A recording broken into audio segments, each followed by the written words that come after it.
Hello everybody, here I am again, this time with something completely different. If you've seen my videos about the plum butter and other homemade, wooden, beautiful synths, this is my first video with my modular system, which is usually what I'm working with to make music.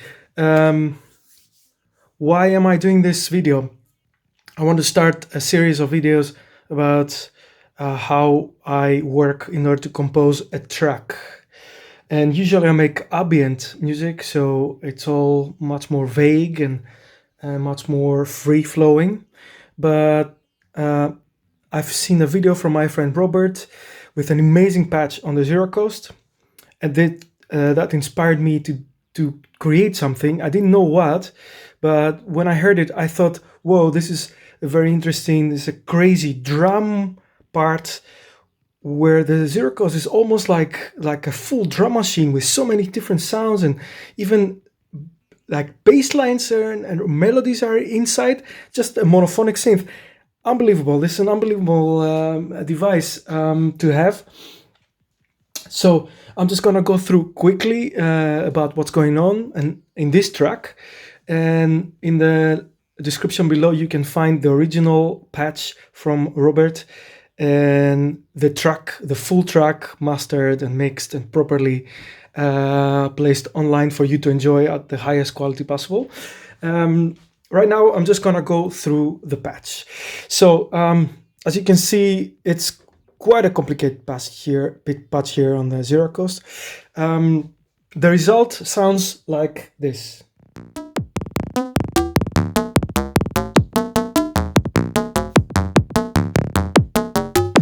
And you can change the tempo.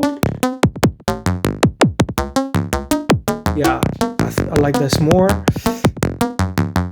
A little bit more higher tempo. Needs to be a little bit nervous. As you can hear, the Zero Coast is doing a kick, some crazy bass lines in between, and also some high pitch notes. And to me that sounded very like a mix between like acid techno and Autechre. It's kind of a more experimental acid techno sound. So I thought, okay, what does this need? I need to synchronize things and I need to filter things, because we all know this acid sound needs some extreme filtering. And I'm going to also use the reverb to just add a little bit of an atmospheric element, so I can have also kind of a break. Now, I'm not going for a typical AC track. This is all more experimental. So anyway, so this is the Zero Coast. I'm not gonna go through detail from each cable, but you can find this on the original video from Robert, this thing. But what I did is I tweaked the sounds so they are shorter in duration and more percussive. So the envelopes are all shorter, more extreme, so I get fatter sounds that sound like drums. Now, of course, on this sound, I'm going to use a little bit of a preamp, just to make the kick a little bit more thick, a little bit more present. So this is the Zero Coast. Further, I thought, okay, I'm going to send the Zero Coast into a buffer, multiple, and then I'm gonna send it everywhere. I'll send it to the rings, see what happens. Just no sound.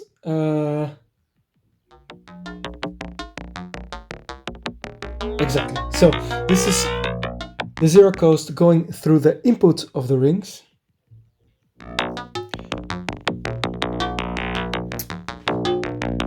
And I have one of the envelopes from the Zero Coast strumming the rings at the same time.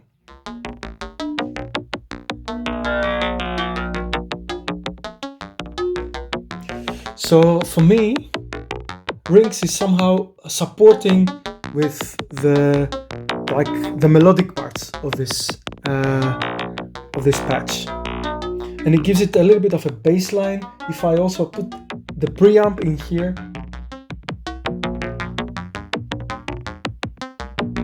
I just want a little bit more low tones in order to support the pitches that you hear from the zero cost. As you can hear, I'm modulating some things here, so I have variation in it.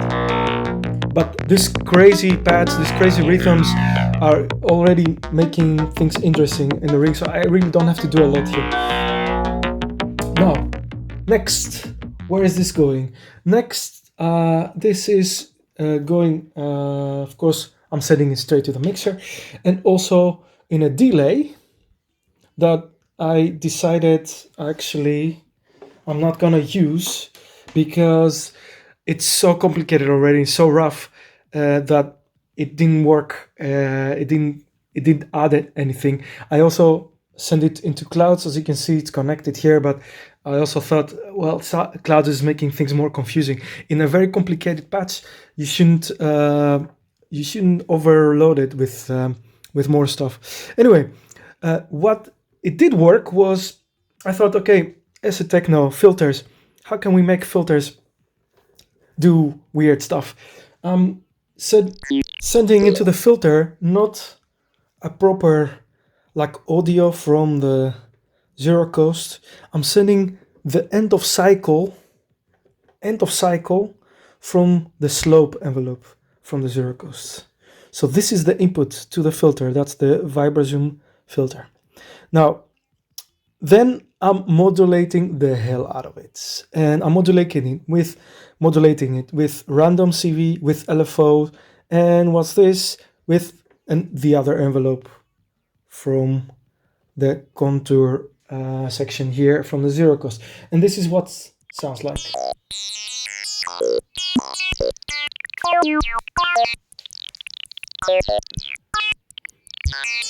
As you can hear, it's a stereo, so I'm using bandpass.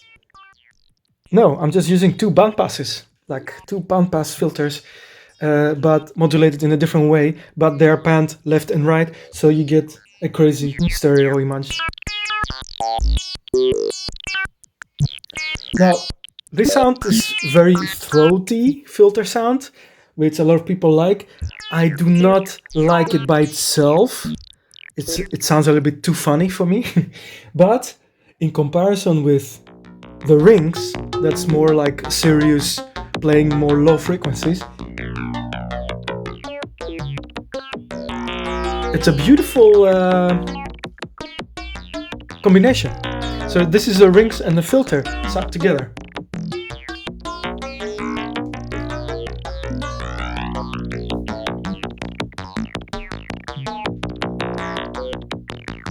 And of course I have the rings a little bit louder in the mix, because that's the main thing that's happening. Now, the reverb. We didn't talk about the reverb. Now, one of the band passes from the Vibrazoom, which it can have 3 in a row if you want it to do that. It's going to the reverb and sounds like that.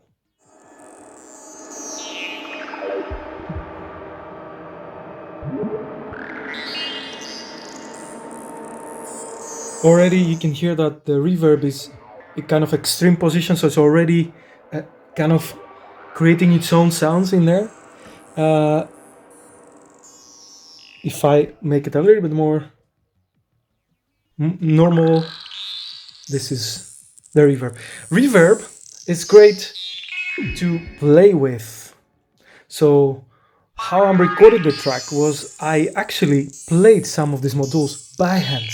So it was cool to turn a little bit darker and a little bit with the EQ of the filter. And it was fun to play with the depth knob from the Reverb, because it has different extreme settings. So when I'm pushing the decay up high, this is one side of the depth, the left side. Creates a cloud of notes and atmosphere. From the other side, it creates the shimmer, reverb stuff. That's both beautiful. You could switch between these two sounds while the whole the modular is playing everything. So together. Zero cost.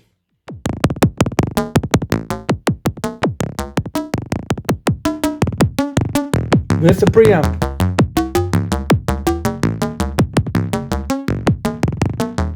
Try to find a good balance between the preamp and the normal sound. If I hear that the kick is good, then I'm good. Then, rings.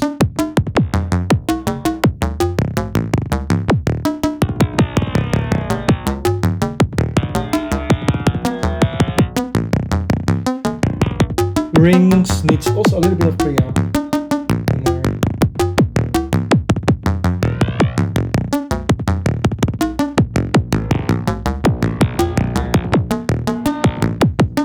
And you hear, of course, how they follow each other. It's actually the same thing, but rings is adding its own element. And it's not always playing, eh? You hear this in the background, and then it becomes more apparent eventually. Comes in and out, has to do with the modulations here. And I've randomized the modulations. So it's kind of random when it opens the damping section, and you can hear it a little bit more in the patch. Okay, this is the bass. And then the filter. Immediately you get more acid feeling with the filter inside.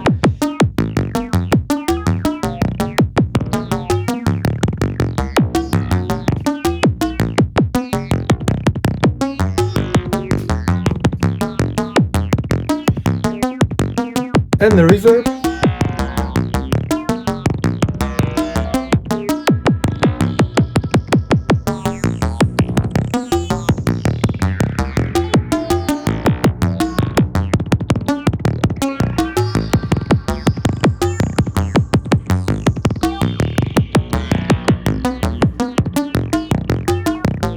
I'm trying to be careful not to have also too much reverb.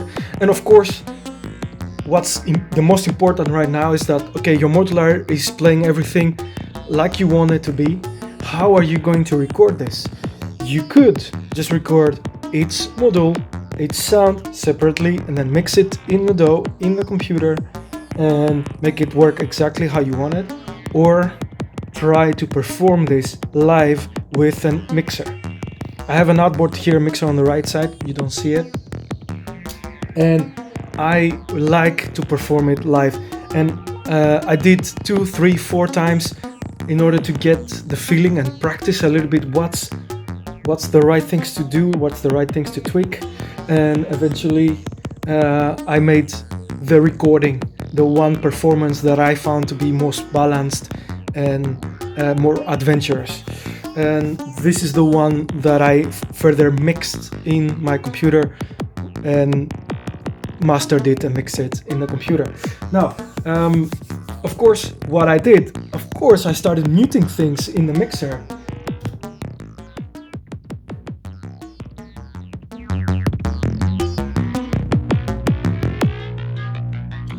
And of course, you could just have something going on alone by itself. Like the reverb will do a great break by itself, and you can have it there, and you can start tweaking stuff, and you can bring a little bit of the rings a little bit inside, turn it off, bring the filter inside a bit.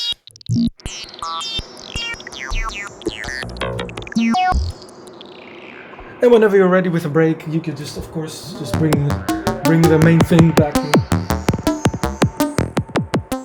So it's up to you to make an interesting performance.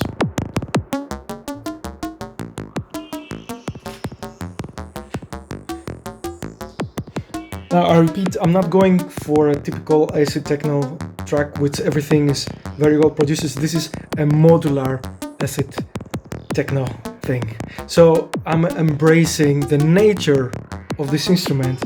I think that's my personal style, let's say. And it's much more interesting for me if I can manage to organize this beast and make a track out of it that feels natural. Okay, so I hope that was an inspiration to you also to make your own tracks, to make your own music, and just like I was inspired by the video of Robert, and go out there and make some great music with the modular. I'm gonna continue making these little videos, and followed by the tracks, the end result of my experimentations. And I hope you guys like it, and let me know your feedback, your tips, your ideas in the comments below. And yeah, thank you for watching. Okay, till the next one. Bye.